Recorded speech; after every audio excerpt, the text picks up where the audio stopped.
ঢাকা বিশ্ববিদ্যালয়ের দাবি শিক্ষার্থীদের হলে ফিরিয়ে নিয়ে আসা ও দ্রুত সময়ে শিক্ষার পরিবেশ নিশ্চিত করতে এরই মধ্যে ৫ পদক্ষেপ নিয়েছে কাজ করছে বিশ্ববিদ্যালয় প্রশাসন।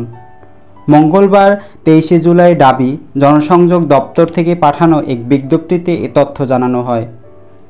বিজ্ঞপ্তিতে বলা হয়, শিক্ষার্থীদের নিরাপত্তা বিধান ও শিক্ষা কার্যক্রম দ্রুততম সময়ে শুরু করার লক্ষ্যে এসব পদক্ষেপ নেওয়া হয়েছে।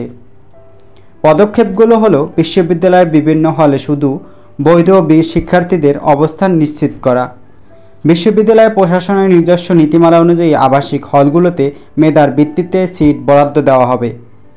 শিক্ষার্থীরা তাদের যৌক্তিক দাবি আদায়ের কারণে ঢাকা বিশ্ববিদ্যালয়ের ক্যাম্পাসে যেন কোনো শিক্ষার্থী ভবিষ্যতে হয়রানির শিকার না হয় তা নিশ্চিত করা হবে।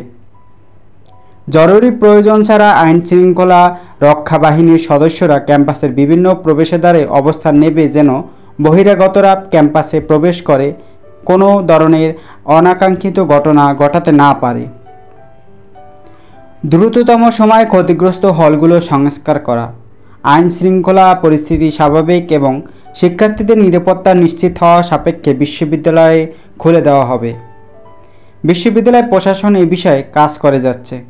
এছাড়া ক্যাম্পাসের শিক্ষার্থীদের একাডেমিক কার্যক্রম কোনোভাবেই যেন ব্যাহত না হয় সে ধরনের শিক্ষাবান্ধব পরিবেশ তৈরিতে বিশ্ববিদ্যালয়ে প্রশাসন চেষ্টা অব্যাহত থাকবে এবং এ বিষয়ে সবার সহযোগিতা চাওয়া হয়েছে।